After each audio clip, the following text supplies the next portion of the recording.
Mana Hunayn g'azotidan ko'p gapiryapmiz. Hunayn g'azotida payg'ambarimiz sollallohu alayhi vasallam juda katta o'ljani odamlarga tavsiya qilib berdilar, o'zlari hech narsa olib qolmadilar. Shunda payg'ambarimiz tarqatayotganlarida bir kishi keldida, "Ey Muhammad, adolat qil. Vallohi bu qilingan ishda adolat ko'zlanmadi. Allohning yuzi ko'zlanmadi" dedi. Rasululloh aytdilar, "Senga voy bo'lsin. Men adolat qilmasam kim adolat qiladi?" dedi. Ya'ni xato, fojir kalimani aytib payg'ambarimizga ozor berdi. Rasulullohga tuhmat qildi.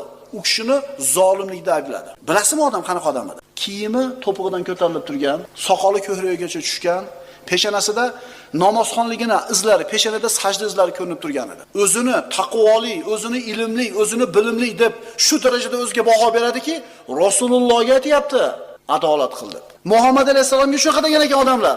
Adolat qil ey Muhammad. Bu taqsimdan Allohning roziligi ko'zlanmadi. Payg'ambarimiz g'azablari kelib, "Senga voy bo'lsin. Men agar adolat qilmasam kim adolat qiladi?" Keyin mana shunga